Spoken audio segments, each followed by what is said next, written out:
My parents gave my sister $100,000 for her dream wedding. But when I got engaged, they looked me dead in the eye and said, "You don't deserve any help." That was the day I walked away, not knowing I'd one day own a $2 million home, a home my sister would pass by, crying to our mother.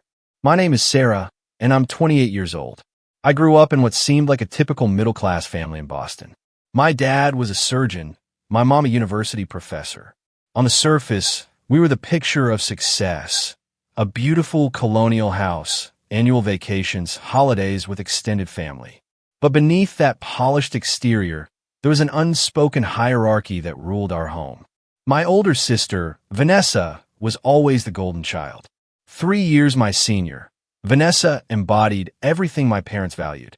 She was brilliant in school, socially graceful, and eager to follow the life path they'd envisioned for her. She even looked more like my mother, with honey blonde hair and blue eyes, while I took after my father with darker features. But the differences ran far deeper than just appearance. The favoritism started early. For high school, Vanessa attended Phillips Academy, an elite private school costing $30,000 a year. My parents spared no expense, believing it would set her up for success. But when it was my turn, just 2 years later, they suddenly explained that tuition had become too expensive. I was enrolled in the local public school instead. "We need to be practical about finances," my mom explained, almost as an afterthought. "Besides, you've always been more independent than your sister." That independence wasn't a personality trait I was born with. It was a necessity. While Vanessa received constant guidance and unwavering support, I learned to figure things out on my own. When she turned 16, our parents surprised her with a brand new Honda Civic, big red bow and all. They captured the moment with photographs, celebrated with a special dinner. "You've proven yourself responsible," my dad told her, handing over the keys. "We're so proud of you." My 16th birthday? No car. Instead, my parents suggested I get a part-time job if I wanted to save up for a vehicle. So I spent weekends and summers working at a local coffee shop, eventually scraping together enough for a 10-year-old Toyota with questionable brakes and no air conditioning. "This will teach you the value of hard work," my dad said, as if the lesson had been intentional all along. The pattern continued through our teen years.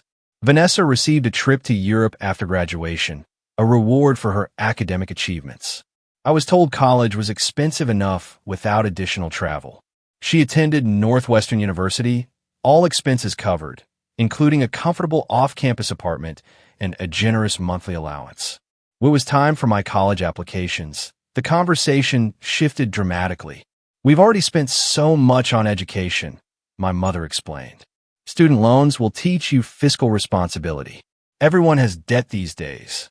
I managed to secure a partial scholarship to Boston University, but still had to take out substantial loans.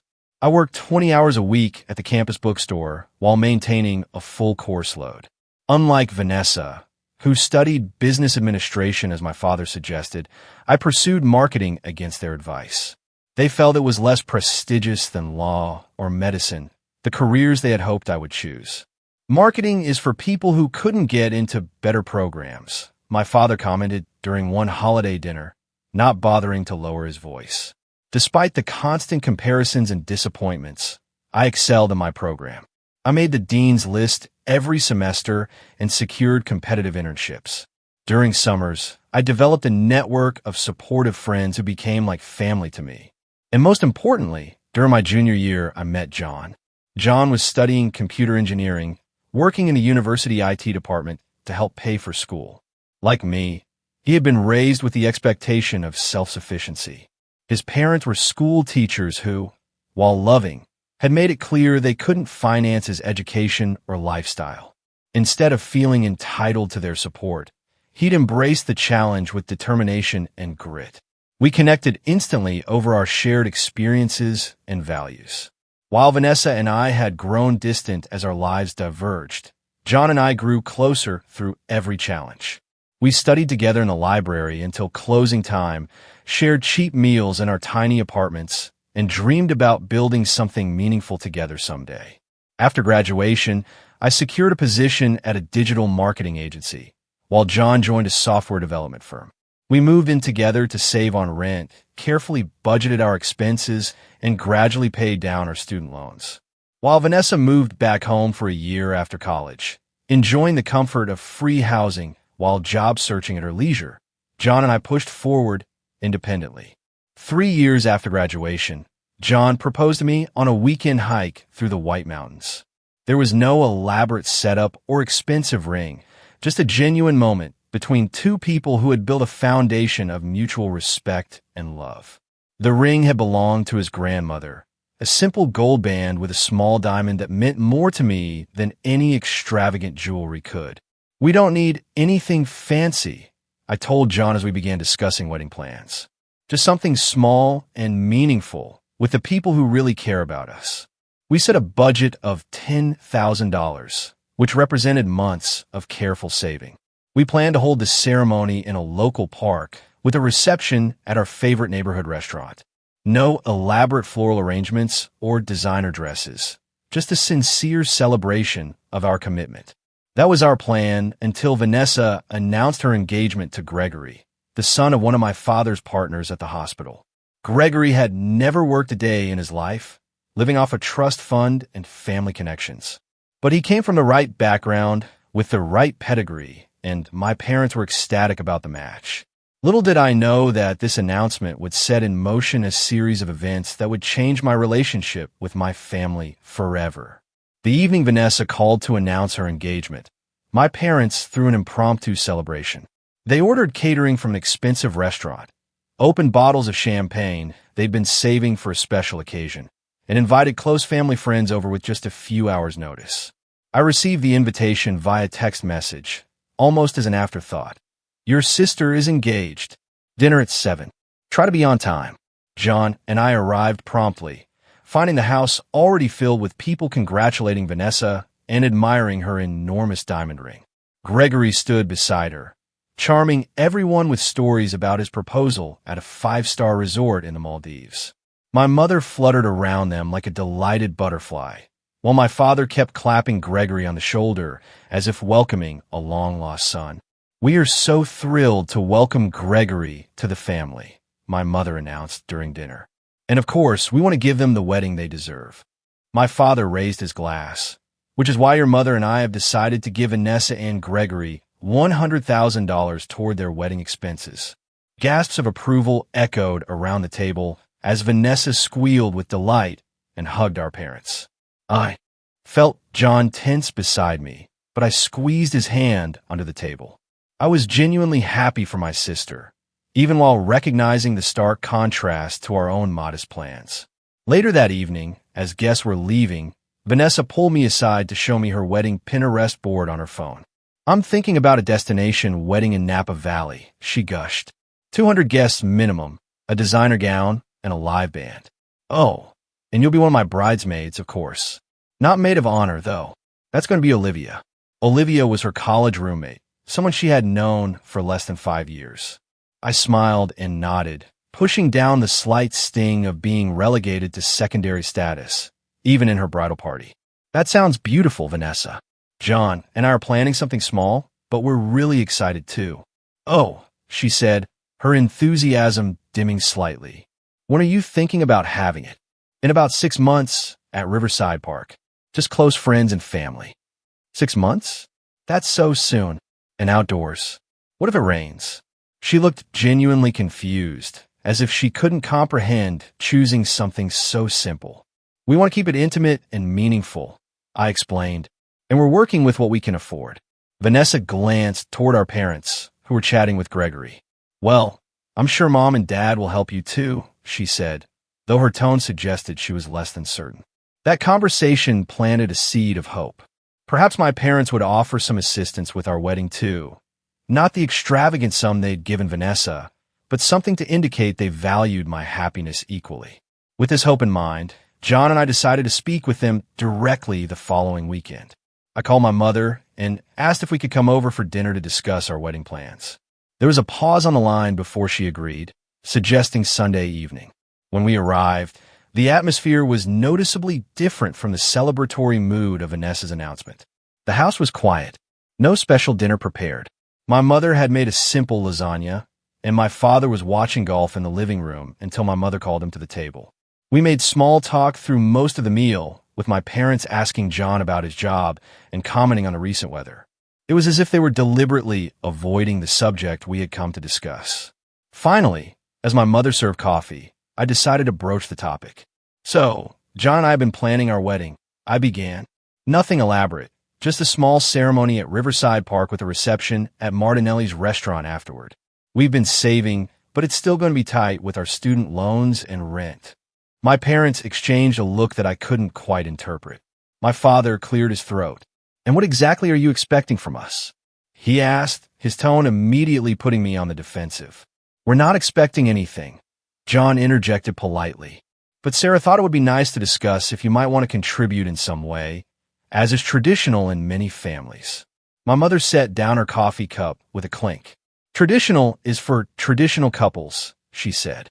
"Couples who follow the proper order of things." "What is that supposed to mean?" I asked, feeling a chill spread through my chest. My father leaned forward, folding his hands on the table. "It means, Sarah, that your sister has always made choices that align with our family values. She attended the right schools, pursued a respectable career path, and is marrying into a family that will enhance her social standing and security. While you," my mother continued, "have consistently chosen to do things your own way. You rejected our advice about college. You picked a career in advertising, of all things. And now you're planning to marry." She trailed off, glancing at John as if he were a piece of furniture she didn't quite know where to place. "A software engineer," John filled in, his voice steady despite the obvious insult. "Someone we barely know," my father corrected. "Someone from a background that frankly does not match our family's social circle." I felt as if I had been slapped. John is brilliant, kind, and hardworking. His parents are educators. What exactly is wrong with his background? "There's nothing wrong with being a school teacher," my mother said in a tone that suggested quite the opposite. "But Vanessa is making a match that will secure her future. Gregory's family has connections, resources, a standing in the community." "So, this is about money?" I asked incredulously. "It's about choices," my father said firmly. "And the simple fact is, Sarah, that you don't deserve the same help Vanessa does. You haven't earned it." The words hit me like physical blows. "You don't deserve. You haven't earned it. What would I have needed to do to deserve your support?" I asked, my voice barely above a whisper. "Marry someone rich? Study what you wanted me to study? Be someone other than who I am?" My mother sighed, as if I were being deliberately difficult. "This attitude is exactly what we're talking about. Vanessa understands family obligation. She visits regularly, attends functions with us, maintains the right social connections. What have you done besides pursue your own interests without any regard for how it works?" "We've worked hard," I said, biting back tears. "We've paid our own way, built careers we're proud of, found happiness together. I thought that would matter to you." "What matters," my father said coldly, "is that we are giving Vanessa $100,000 for her wedding because she deserves it. We will attend your wedding as guests, but don't expect financial support. You've made your independent choices. Now live with them." John reached for my hand under the table, his touch grounding me as the room seemed to spin. "I think we should go," he said quietly. As we stood to leave, my mother added a final blow. "Vanessa has always done everything right. I'm sorry to say it, Sarah, but you have been nothing but a disappointment." The drive home passed in a blur of tears and disbelief. The parents who should have loved me unconditionally had just confirmed what I had suspected for years. In their eyes, I would never measure up to my sister. Not because of any moral failing or lack of achievement, but simply because I had chosen to be authentically myself rather than the daughter they had wanted me to be. That night, as John held me while I cried, I made a decision that would alter the course of my life. If my family couldn't accept me as I was, perhaps it was time to redefine what family meant to me. The morning after that devastating dinner with my parents, I woke up with swollen eyes and an ache in my chest that felt physical. John had already made coffee and was sitting at our small kitchen table, researching budget wedding venues on his laptop. "Maybe we could cut the guest list even further," he suggested as I joined him. "Or push the date back a few months to save more." I shook my head, still processing the events of the previous night. I can't believe they actually said those things to me, to us. John reached across the table to take my hand. Their loss, he said simply. We're going to build an amazing life together, with or without their blessing. His quiet confidence steadied me, but I still felt the need to talk to the one person who might understand the complexity of my relationship with our parents. I decided to call Vanessa, hoping that sisterly solidarity might transcend our differences. I waited until later that afternoon, when I knew she would be on her lunch break. The call connected after several rings. Sarah, this is a surprise. Is everything okay? Her tone was pleasant but distracted. Not really, I admitted. I had dinner with Mom and Dad last night to discuss our wedding plans, and it didn't go well. Oh, she said, suddenly sounding uncomfortable. They mentioned you might be asking for money. The casual way she said it stung. Not just the assumption that I had been asking for a handout, but the fact that my parents had already discussed the situation with her. I wasn't asking for money, I clarified. I just thought they might want to contribute something to my wedding, like they are for yours. But they made it very clear that I don't deserve their help. There was a pause on the line. Look, Sarah, I don't want to get in the middle of this, but you have to admit you've always done things your own way. You can't expect the same support when you don't follow the path they laid out. I felt my throat tighten. So you agree with them? That I'm undeserving because I made my own choices? Don't be so dramatic, she said. It's not about deserving. It's about family expectations. I fulfilled them. You rebelled against them. Actions have consequences. Expectations like what? I asked. Marrying someone wealthy? Following a career path I have no interest in. Don't be jealous of me because I chose the right path, Vanessa snapped. Gregory and I share values with Mom and Dad. We participate in family traditions. We maintain the right social connections. We consider how our choices reflect on the family name. What have you ever done except pursue your own agenda? It was eerily similar to what my mother had said. I realized then that Vanessa wasn't going to be my ally in this. She had too much invested in the family dynamic as it stood, with her as the golden child and me as the disappointment. I thought you might understand, I said quietly, or at least recognize how unfair this is. Life isn't fair, Sarah. Some of us work hard to maintain family harmony, while others just do whatever they want and then complain about the consequences. Look, I have to go. Gregory is waiting to take me to look at potential wedding venues. The call ended, and with it, my last hope of finding understanding within my family. In the weeks that followed, I threw myself into work, staying late at the office and taking on additional projects. John worried about me, but understood my need to focus on something productive rather than dwell on the pain. Meanwhile, Vanessa's wedding planning proceeded at full speed. My mother sent group texts with updates about venue selections, floral arrangements, and dress fittings. Each message was like salt in a wound, but I responded with brief, polite enthusiasm. I received a formal bridesmaid invitation in the mail, complete with a list of expectations including attendance at 5 pre-wedding events, purchase of a specific dress costing nearly $1,000, and contribution to a luxury bachelorette weekend in Miami. The financial burden alone would have been significant, but it was the emotional toll I couldn't bear. After careful consideration, I called Vanessa to decline the bridesmaid role, offering instead to attend as a regular guest. Her reaction was immediate and furious. This is so typical of you, Sarah.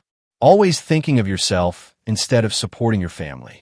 Everyone is going to ask why my own sister isn't in my wedding party. You can tell them the truth, I suggested, that I can't afford the financial commitment right now. This isn't about money. This is about your attitude. You've always been jealous of me, and now you're trying to ruin my special day. No amount of explanation could convince her that my decision wasn't driven by jealousy. The conversation ended with her threatening to uninvite me entirely, though a formal invitation still arrived in the mail 2 weeks later. As the wedding date approached, John and I discussed whether we should attend at all. Part of me wanted to avoid the event and the inevitable emotional minefield it represented, but another part felt that not attending would only reinforce their narrative about me being selfish and unsupportive. We'll go, John decided. Hold our heads high, be polite, and leave early if needed. We have nothing to be ashamed of. Vanessa's wedding day dawned bright and clear. A perfect June Saturday at a vineyard in Napa Valley. John and I arrived early, dressed well, but not ostentatiously. The venue was spectacular, with flowering vines, elegant table settings, and a string quartet playing softly in the background. Every detail screamed expense and privilege. I made my way to the bridal suite to offer congratulations before the ceremony. Vanessa was surrounded by her bridesmaids, all wearing identical lavender gowns. She looked stunning in a custom designer dress that probably cost more than our entire wedding budget. "Sarah," she acknowledged me coolly. "I'm glad you could make it. You look beautiful," I said sincerely. "Congratulations." She accepted the compliment with a nod. "Mom has seated you and John at table 11 with the cousins from Dad's side. I hope that's okay." Table 11, I later discovered, was the farthest from the head table, tucked behind a large floral arrangement. We were seated with distant relatives who seemed confused about who we were. One elderly great aunt repeatedly asked John if he was the photographer boy. During the reception, my parents made their rounds, stopping at every table to chat with guests. When they reached ours, their greeting was cordial but brief. "Sarah, John, glad you could make it," my father said stiffly, as if we were business acquaintances rather than family. "Lovely ceremony," I offered. "Vanessa looks happy." "She deserves it," my mother replied. "She has always made us proud." The implication hung in the air between us, unlike you. The real knife twist came during the toasts. My father stood, glass raised, and spoke about the joy of watching his daughter grow into an exemplary woman who had fulfilled every hope they had for her. "Vanessa has never taken a misstep," he said proudly. "Every choice, every decision has been thoughtful and aligned with our family values. And now she has found a partner who shares those values and will help her continue our family legacy of excellence." My mother followed with her own speech, highlighting Vanessa's adherence to tradition and family duty. "Some children follow their own path," she said, her gaze briefly finding me in the crowd. "But Vanessa has always understood the importance of family expectations. This wedding, which we are proud to fully support, is a testament to her character." Later, during the dancing, I overheard my mother talking to one of her friends. "My younger daughter has never quite lived up to family expectations," she was saying. "Such a shame, but what can you do? They make their choices." It was the final straw. I found John at the bar and whispered that I needed to leave. We slipped out quietly during a group dance number, driving back to our hotel in silence. Back in our room, I broke down completely. "I can't do this anymore," I sobbed. "They will never see me as good enough. Nothing I accomplish will ever matter because it's not what they wanted for me." John held me, letting me cry it out. "Then maybe it's time to stop trying to earn their approval," he said finally. "Maybe it's time to build a life that makes you proud, regardless of what they think." That night, we made two significant decisions. First, we would postpone our wedding plans indefinitely. The idea of a celebration focused on family felt hollow now. Second, and more importantly, I would establish clear boundaries with my parents and sister. No more subjecting myself to their judgment and conditional love. The next morning, I blocked my family's phone numbers and social media accounts. I sent a brief email explaining that I needed space and would contact them when I was ready. Then John and I returned home, ready to focus on building our future together, without the shadow of family disapproval hanging over us. It was the hardest decision I had ever made, but also the most liberating. Little did I know that this painful break would set us on a path to success beyond anything I could have imagined. The first year after cutting contact with my family was the hardest. Birthdays, holidays, and random Tuesday evenings when a childhood memory surfaced unexpectedly all became moments of grief. I mourned not just the relationship we had, but the one I had always hoped we might someday develop. The silence from their end was deafening. No calls, no emails asking me to reconsider. It confirmed what part of me had always known. Their love had been conditional, based on my compliance rather than my inherent worth as their daughter. John suggested I try therapy, and after some reluctance, I agreed. My therapist, Dr. Levine, helped me understand the patterns of emotional neglect that had defined my childhood and the impact they had on my self-worth. What your parents did is called conditional parenting, she explained during one session. Love and approval are given only when the child meets certain expectations. It's damaging because it teaches children that their inherent value is tied to performance or compliance. But why do they treat Vanessa differently? I asked the question that had haunted me for years. Some parents unconsciously designate roles to their children: the golden child, the scapegoat. It says more about their own needs and insecurities than about either of you. Week by week, I began to untangle my sense of self from my family's expectations. I realized that the qualities they had criticized, my independence and determination to forge my own path, were actually strengths that had served me well. One evening, as John and I were discussing my latest therapy breakthrough, he suggested a shift in focus. I know processing your family stuff is important, he said, but what if we also put energy into building the future we want, not as a reaction to them, but as a positive choice for ourselves? His words resonated with something deep inside me. For so long, I had defined myself in opposition to my family's expectations. What would it look like to define myself by my own aspirations instead? The next day, I created a vision board for our life together. Not the superficial kind with luxury cars and vacation homes, but one focused on meaningful goals: financial independence, work that made a difference, a home that felt safe and welcoming, relationships based on mutual respect and genuine care. John and I both threw ourselves into our careers with renewed focus. I had been at my marketing agency for 3 years and had built a reputation for innovative digital campaigns. When a major client requested me specifically for their rebranding project, my boss gave me the lead and a small team to manage. The project was challenging and high-profile, requiring long hours and creative problem-solving, but the results exceeded expectations, earning praise from the client and industry recognition. 6 months later, I was promoted to associate director with a substantial salary increase. John's trajectory was similarly upward. His coding skills and problem-solving abilities had caught the attention of senior management, and he was tapped to lead the development of a new software platform. The promotion came with stock options and a salary that nearly doubled his previous earnings. One night, over a celebratory dinner for his promotion, John raised an idea that would change everything. "What if we started our own company?" he asked. "Combining my technical skills with your marketing expertise, there's a gap in the market for agencies that truly understand both sides." The idea took root immediately. We spent evenings and weekends developing a business plan, researching the market, and identifying potential clients. 6 months later, Digital Nexus was born, operating initially from our apartment living room. The early days were challenging. We invested most of our savings into professional branding, a sleek website, and essential software.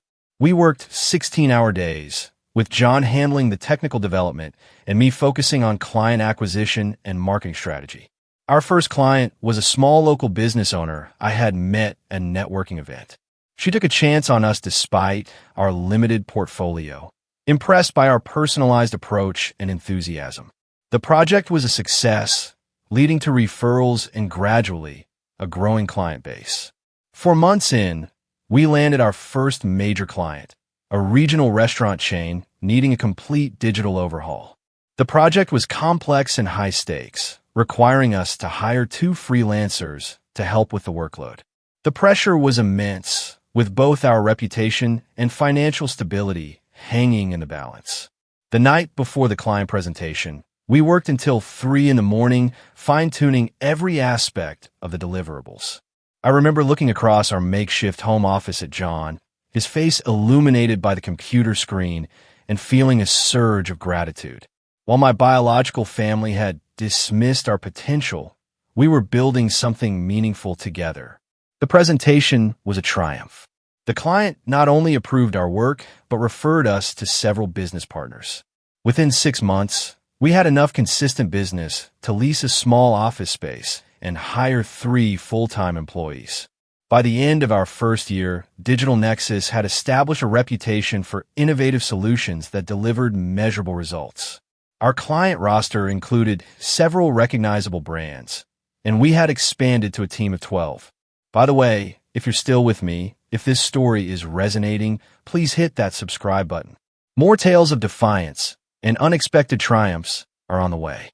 Through it all, my family remained absent from my life.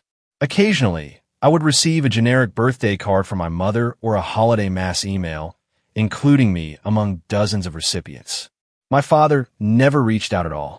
Vanessa sent a stiff announcement of her first pregnancy, addressed to Sarah and guest, rather than including John by name. These small reminders still hurt, but the pain was dulled by the joy and fulfillment I found in the life John and I were creating together.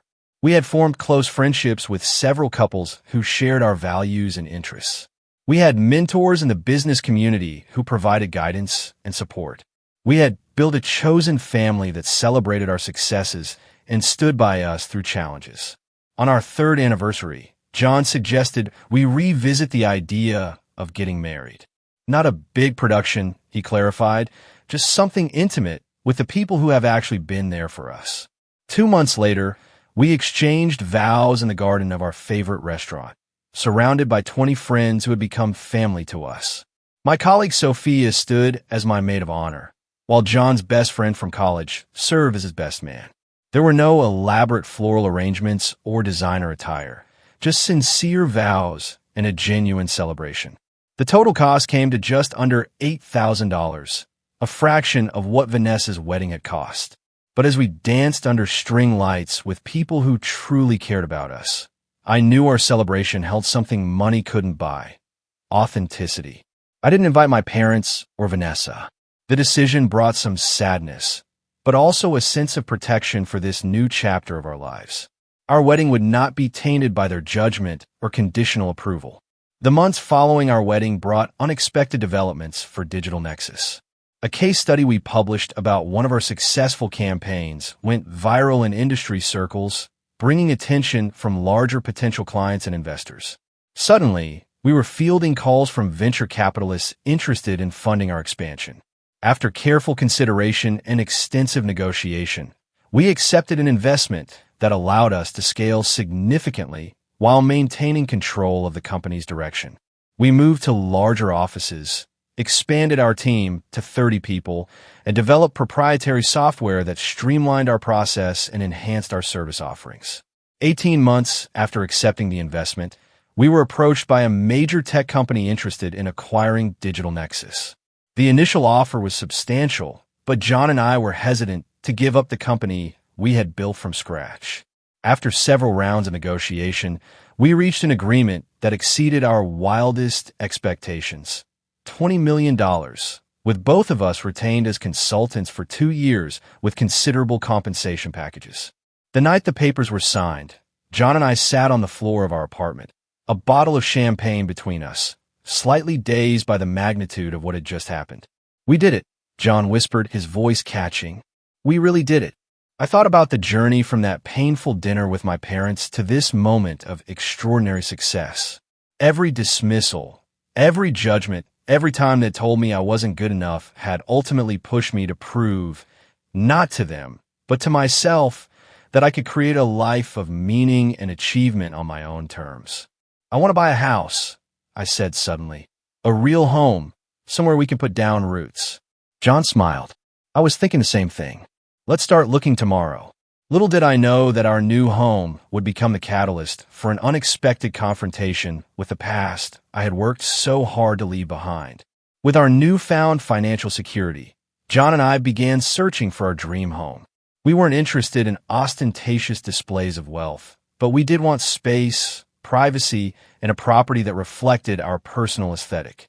After 3 months of looking, we found a stunning contemporary home in an exclusive neighborhood, set on 2 acres with mature trees and a view of the city skyline. The house itself was architectural perfection, for 1,000 square feet of clean lines and thoughtful design. Floor-to-ceiling windows filled the space with natural light, while high ceilings created an atmosphere of calm spaciousness. The open-concept main floor featured a gourmet kitchen that would make any chef envious, with custom cabinets, quartz countertops, and top-of-the-line appliances. The primary bedroom suite included a sitting area, fireplace, and a bathroom that resembled a luxury spa, complete with a freestanding soaking tub position to enjoy the private garden view. 3 additional bedrooms provided plenty of space for guests or future children, while a separate office suite would allow us to work from home when needed. Outside, the property featured a naturally landscaped garden, a sleek infinity pool that seemed to merge with the horizon, and a covered patio with an outdoor kitchen and fireplace. It was, in every way, the antithesis of the traditional colonial-style home my parents had always valued, with its formal rooms and conventional aesthetics. The asking price was just under $2 million, a sum that would have seemed impossible just a few years earlier. Now, we could purchase it outright without a mortgage. The day we signed the closing documents and received the keys, I felt a sense of achievement that went beyond material acquisition. This home represented freedom, the tangible result of following my own path, despite the disapproval of those who should have supported me most. We took our time furnishing the house, selecting each piece carefully to create a space that felt both luxurious and welcoming. Modern art from local artists adorned the walls, while comfortable seating invited conversation and relaxation. It became not just a showcase, but a true home, one where we hosted dinner parties for friends and colleagues, celebrated holidays, and built our life together. Meanwhile, we launched a new business venture, a software platform, designed to help small businesses compete in the digital marketplace. With the experience and connections gained from Digital Nexus, this new company grew even faster than our first. Within 18 months, we had offices in 3 cities and a valuation that exceeded our previous success. As our professional achievements accumulated, I occasionally heard snippets of information about my family through mutual acquaintances. My father had been named in a medical malpractice lawsuit that had damaged his reputation at the hospital. Though the case was eventually settled, the financial impact had been significant, forcing my parents to downsize their home and adjust their lifestyle. Vanessa's marriage to Gregory had also hit rough waters. His family wealth, which had been a primary factor in my parents' approval, turned out to be mostly illusion, maintained through excessive debt and questionable financial practices. When his father's company faced bankruptcy following an SEC investigation, the facade crumbled. Gregory lost his nominal job at the family firm and struggled to find employment without any actual skills or experience. I learned that Vanessa and Gregory had been forced to sell their recently purchased home in the exclusive neighborhood my parents had praised so highly. They moved to a modest townhouse in a middle-class suburb, the kind of place my parents had always subtly disparaged. Vanessa had taken a job at a corporate marketing department, finally putting her business degree to practical use out of necessity rather than choice. These developments didn't bring me joy. Despite everything, I didn't wish hardship on my family. But there was a certain poetic justice in the collapse of the very things they had valued above genuine connection and unconditional love. One bright spring Saturday, John and I were enjoying breakfast on our patio, discussing plans for a charity gala we were hosting the following month, when my phone buzzed with a text from Sophia, one of the few people who knew my family history. Just saw your sister driving slowly past your house. Thought you should know. I felt a chill despite the warm morning sun. Sophia lived 3 houses down from us and had met Vanessa once at our wedding. The fact that she had recognized her was unsettling enough, but the idea of Vanessa essentially spying on our home was deeply disturbing. Are you sure it was her? I texted back. Positive. She stopped across the street for several minutes, just staring at your house. I was walking the dog and made eye contact with her. She drove away immediately. I showed the message to John, who frowned. That's strange. Do you think she was just curious? Or is something else going on? I have no idea, I admitted. We haven't spoken in over 3 years. Later that afternoon, my question was answered when my phone rang with a number I hadn't seen in years, my mother. My finger hovered over the decline button, but curiosity won out. Hello. I answered cautiously. Sarah, is that really you? My mother's voice sounded older, more tentative than I remembered. Yes, it is me. Is everything okay? Despite everything, my first thought was concern that someone might be ill or injured. Yes, well, as okay as could be expected. She paused, seemingly gathering her thoughts. I think we're overdue for a conversation, don't you? It's been too long. The casual way she referred to our estrangement, as if it had been a mutual decision rather than a response to their rejection, made me grip the phone tighter. Why are you calling now, after all this time? I asked directly. Another pause. We miss you, Sarah. Family shouldn't be apart like this. And well, Vanessa mentioned she happened to drive by your new home today. It looks quite impressive. There it was. Not concern for my well-being or regret for past treatment, but awareness of my financial success. She didn't happen to drive by, I corrected. We live in a gated community 40 minutes from her neighborhood. She would have had to deliberately seek out our address. Well, regardless, my mother continued, glossing over this fact. It made us realize how long it has been since we've seen you. We would love to visit your new home, reconnect, put the past behind us. I closed my eyes, processing the sudden reappearance of my family in my life. 3 years of silence. Then Vanessa drives by my house, and suddenly they want to reconcile? I need to think about this, I said finally. I'll call you back. John listened as I recounted the conversation, his expression growing more concerned with each detail. It sounds like they found out you're successful, and now they want to be part of it, he observed. The timing is suspicious, to say the least. I nodded, the same thought having crossed my mind. But part of me wondered if I should at least hear them out, not for their sake, but for my own closure. After much discussion, John and I agreed to a limited meeting. I would invite them to our home, establish clear boundaries, and see if genuine reconciliation was possible, or if their motives were as self-serving as we suspected. I called my mother back the next day. You can come for coffee this Saturday at 2, I said, keeping my tone neutral. Just to talk. Wonderful, she exclaimed. Your father and I will be there. Should we bring anything? Just yourselves? I replied. And Mom, Vanessa is welcome to come too. There was a moment of silence. Oh, I'll let her know. I'm sure she'd love to see you. After ending the call, I felt a mixture of anxiety and resolution. Whatever happened on Saturday, I would face my family from a position of strength, secure in the life and identity I had built for myself. They no longer held power over my sense of worth or belonging. Saturday arrived with clear skies and mild temperatures.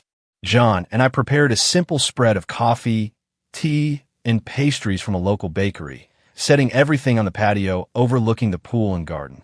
As the clock approached 2, we positioned ourselves in the living room, visible through the large windows, but not waiting anxiously at the door. At precisely 2, the gate security called to announce visitors. Minutes later, a car I didn't recognize pulled into our circular driveway. My father emerged first, followed by my mother, both looking older than I remembered. Last to exit was Vanessa, her expression difficult to read from a distance. John squeezed my hand once before we moved to open the front door. The moment had arrived to face the family that had once told me I didn't deserve their support. Only now, I was standing in a $2 million home that I had earned entirely without them. Opening the door to my family after 3 years of separation felt surreal. My father had more gray in his hair, deep lines around his eyes that hadn't been there before. My mother looked thinner, her carefully maintained appearance showing signs of strain.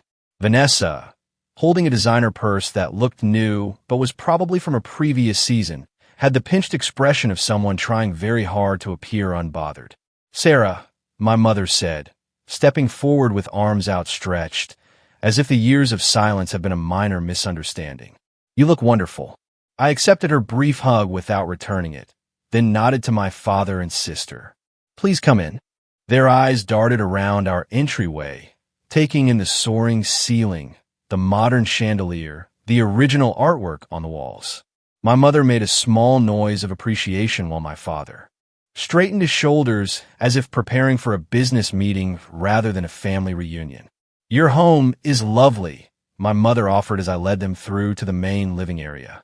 So contemporary. Thank you, John replied, stepping forward to stand beside me. We designed some elements ourselves. My father extended his hand stiffly. John, you're looking well. As are you, sir, John replied with professional courtesy. I gestured toward the patio doors. I thought we could sit outside. The weather is perfect. They followed us out to the patio, where the setting offered a strategic advantage. The spectacular view provided a natural conversation piece, while the open space prevented any feeling of being trapped or cornered. As we settled around the table, an awkward silence fell. I made no move to break it, curious to see how they would begin a conversation they had requested after years of absence. Well, my mother finally said, reaching for pastry. This is nice. Family together again. Is it? I asked, my voice calm but direct. Family together again after 3 years without a word. My father cleared his throat. Now, Sarah, there's no need for hostility. We're here to reconnect. I'm not being hostile, I clarified. Just realistic. You wanted this meeting, so I assume you have something specific to discuss. My mother shot a glance at my father, some unspoken communication passing between them. We've missed you, she said, her voice taking on the placating tone she had always used when trying to smooth over family tensions. We think it's time to put the past behind us. What past are we referring to exactly? I asked. The part where you told me I didn't deserve your support? Or the part where you called me a disappointment for making my own choices? Vanessa, who had remained silent, shifted uncomfortably in her chair. We all say things we regret in the heat of the moment, she offered. It wasn't the heat of the moment, I corrected her. It was a consistent pattern throughout my life. And it wasn't just words, it was actions, or rather, the lack of them. My father set down his coffee cup with deliberate precision. We may have been too harsh, he conceded, the closest thing to an apology I had ever heard from him. But you have clearly done well for yourself. This property, your business success, it's all very impressive. There it was. The acknowledgement of my financial achievement rather than any recognition of the pain they had caused. I noticed he spoke of your business success rather than asking any specific questions about what John and I actually did or how he had built our companies. We have worked hard, John said, his tone neutral. Built 2 successful companies from the ground up. Yes, we heard about your software venture, my mother said, brightening. Patricia Wilson's son works in tech, and he mentioned your name at their dinner party last month. We were so proud to say you were our daughter. The irony was almost painful. After years of expressing disappointment in my career choices, they were now claiming pride in my success, but only after it had been validated by their social circle. Funny, I said, unable to keep the edge from my voice. I don't recall you being proud when I first launched the business. In fact, I don't recall hearing from you at all. My father waved his hand dismissively. Water under the bridge. The important thing is family coming together now. Why now? John asked directly. Why? After 3 years of no contact. The question hung in the air, uncomfortable but necessary. My mother glanced at Vanessa, then back at me. Well, family shouldn't stay estranged, she said vaguely. And when we realized how well you were doing, it seemed silly to maintain old grievances. When you realized how well we were doing, I repeated, after Vanessa drove by our house. Vanessa flushed slightly. It wasn't like that. I heard through a colleague that you had moved to this neighborhood. I was just curious. Curious enough to look up our address and drive 40 minutes to see it, but not curious enough to call or email in 3 years. The conversation stalled again, the pastries on the table untouched. My father, always the pragmatist, apparently decided to change tactics. The truth is, Sarah, he said, leaning forward slightly, our family has hit a rough patch. I don't know if you heard about the lawsuit. I heard, I said simply. He nodded, seemingly relieved to skip the explanation. The settlement was substantial. Insurance covered some, but not all. We've had to make adjustments. Dad had to take early retirement, Vanessa added, and sell the house. I'm sorry to hear that, I said and meant it. Despite everything, I took no pleasure in their difficulties. And Gregory's family situation has been challenging as well, my mother continued, glancing sympathetically at Vanessa. The Harringtons are not quite as established as we had believed. Vanessa looked down at her hands. Gregory has been between positions for almost a year now. And with the baby coming, you're pregnant? I asked, genuinely surprised by this new information. She nodded, a flicker of real emotion crossing her face. 5 months. For a brief moment, I felt a pang of connection to this unborn niece I might never know. But the feeling was quickly overshadowed by the realization that this entire reunion had an ulterior motive, becoming increasingly clear. Congratulations, I said sincerely. Children are a blessing. My mother seized on this moment of warmth. They are indeed, which is why family is so important. Supporting each other through challenges, celebrating successes together. My father, less patient with the indirect approach, cut to the chase. The medical community can be unforgiving after a malpractice case, regardless of the circumstances. I'm consulting now, but rebuilding my reputation requires connections, resources. And Gregory needs investors for his new business venture. Vanessa added, something in tech like what you and John do. He has excellent ideas, just needs the right backing. And of course, my mother concluded, families should support each other. The way we supported Vanessa's wedding, for instance. It's just what families do. The audacity was breathtaking. After telling me I didn't deserve their support, after years of silence, they were now sitting in my home, expecting financial assistance.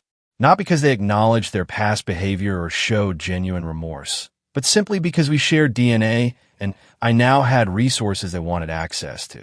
I looked at John, finding in his eyes the steadiness that had been my true support through everything.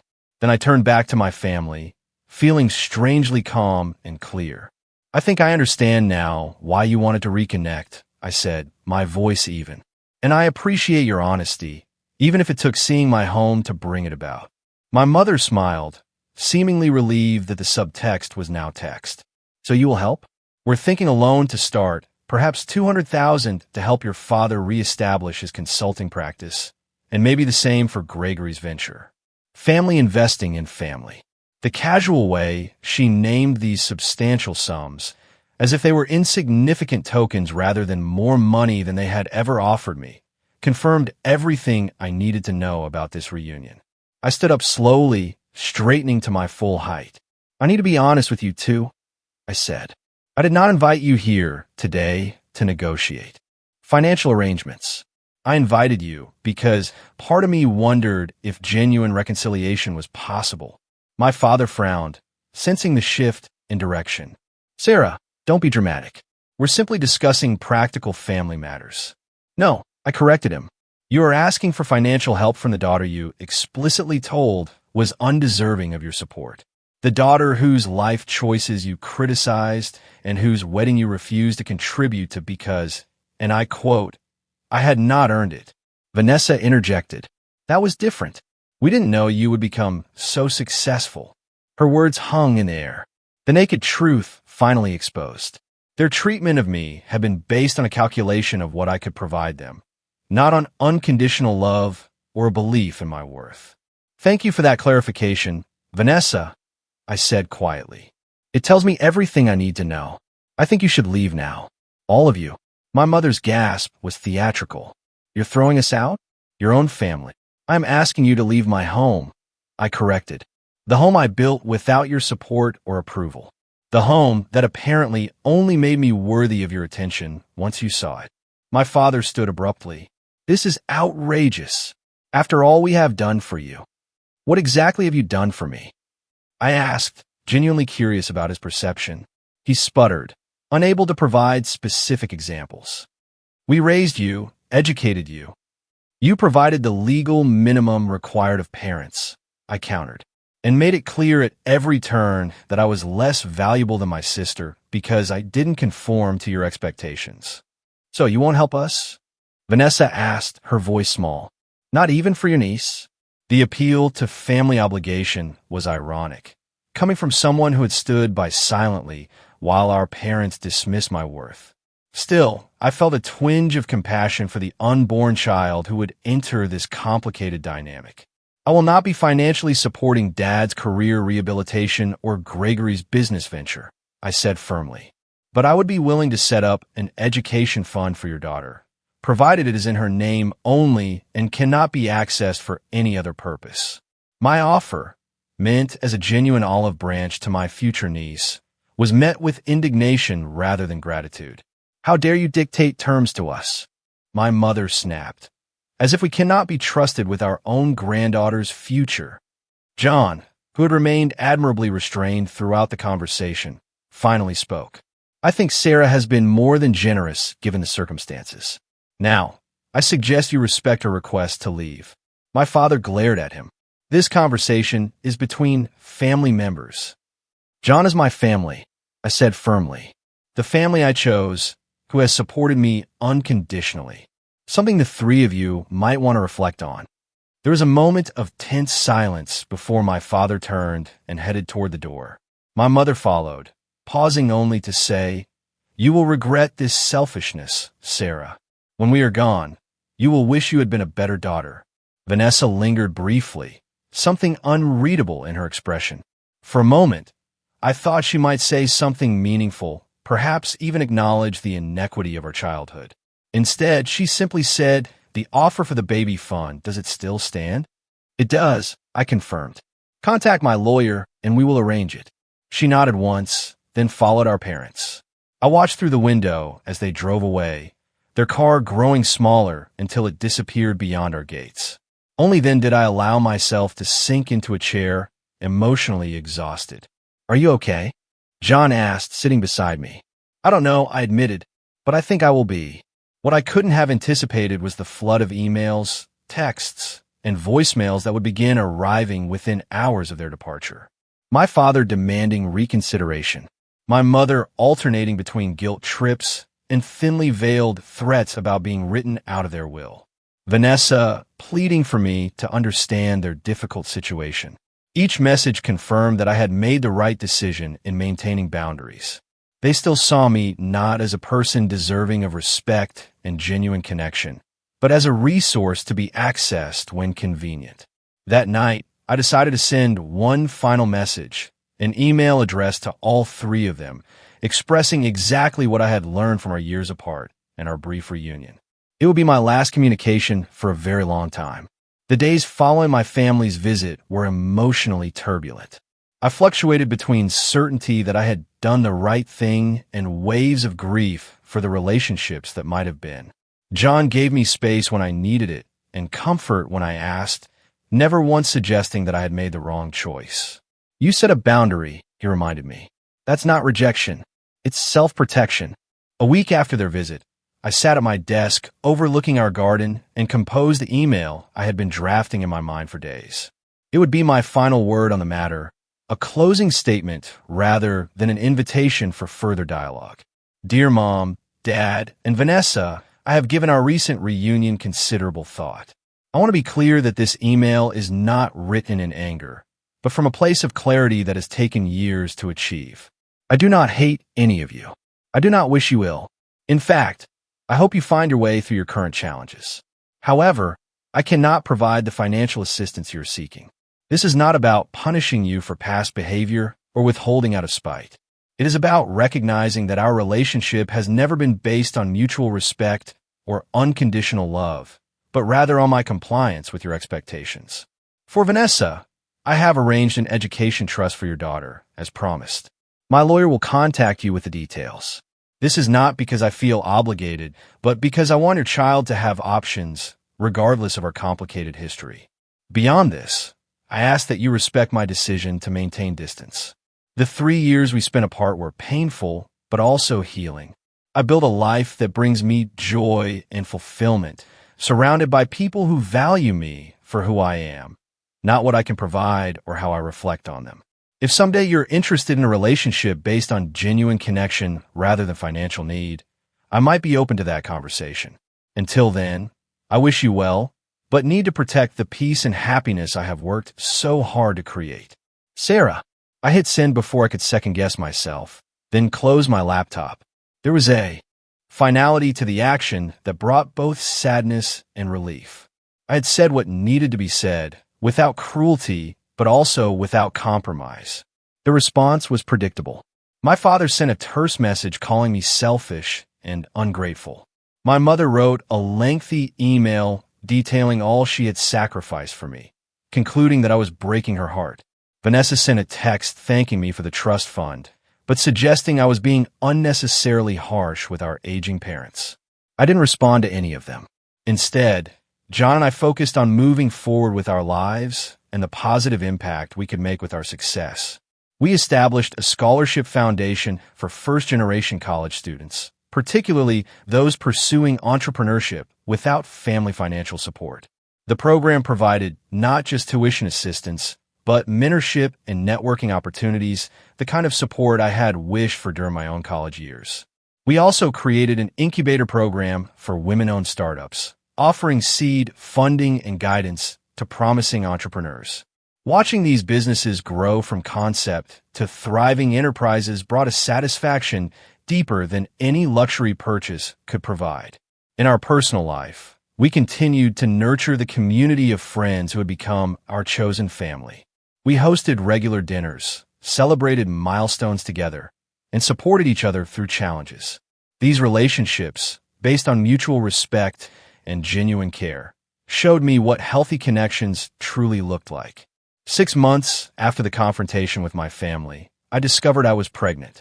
The joy and trepidation of impending parenthood sparked deep reflection on the kind of mother I wanted to be, the family culture I hoped to create.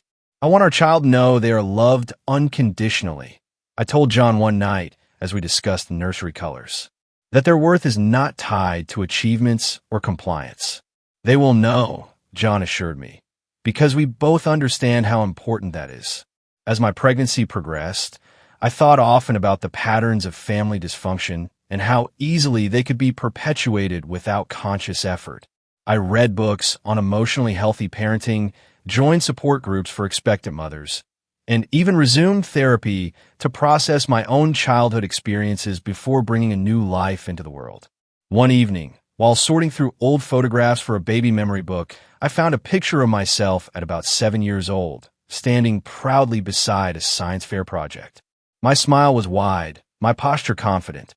I remembered that day clearly, the excitement of presenting my work, the blue ribbon I had won. What I also remembered, with adult perspective, was my parents' lukewarm response. "Second place is nice," my father had said. Vanessa won first last year, of course. Looking at that hopeful child, I made a silent promise to my unborn baby: you will never be compared. Your achievements will be celebrated for their own merit, not measured against someone else's standard. Your worth will never be in question. 2 months later, our daughter Emma was born, a healthy 7-pound baby with John's eyes and my determined chin. Holding her in the hospital, I felt a love so pure and unconditional that it highlighted, by contrast, the conditional nature of the love I had received growing up. My parents and Vanessa sent obligatory congratulations cards and a gift for the baby. I sent polite thank you notes, but did not extend invitations to visit. The boundaries I had established remained important, perhaps even more so now that I was responsible for protecting not just myself, but my child. As Emma grew from infant to toddler, I watched with wonder the person she was becoming, delighting in her uniqueness rather than trying to shape her into a predetermined mold. When she showed interest in anything, whether finger painting or building blocks, we encouraged her curiosity without judgment or expectation. On her 3rd birthday, as we celebrated with the close friends who had become her honorary aunts and uncles, I reflected on the journey that had brought me to this point. From the painful dinner where my parents had declared me undeserving, to the creation of a thriving business, to this moment of simple joy watching my daughter blow out candles, supported by people who loved us authentically. The greatest success in my life was not the $2 million home or the profitable businesses, though those achievements were significant. It was building a life aligned with my own values rather than someone else's expectations. It was creating a family culture based on acceptance and support rather than conditional approval and comparison. Sometimes the greatest gift we can receive is the rejection that forces us to find our own path.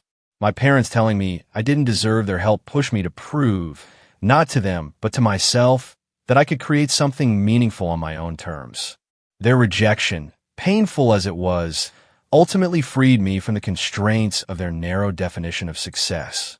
The family we are born into shapes us, but it does not define us. Sometimes we must create our own definition of family, gathering people who see our worth and support our authentic selves. And sometimes the most loving thing we can do for ourselves is to maintain boundaries with those who cannot or will not offer the respect and acceptance we deserve. I don't know if my relationship with my parents and sister will ever heal. What I do know is that I am no longer waiting for their approval or validation. I am too busy living a life that makes me proud, raising a daughter who will never question her inherent value, and contributing to a world that recognizes worth beyond material success or social standing.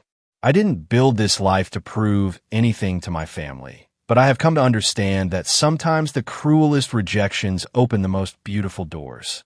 You never know how strong you are until being strong is your only option. Have you ever had to choose between family expectations and your own path? How did you handle that difficult decision? Tell me what you think. I really want to know.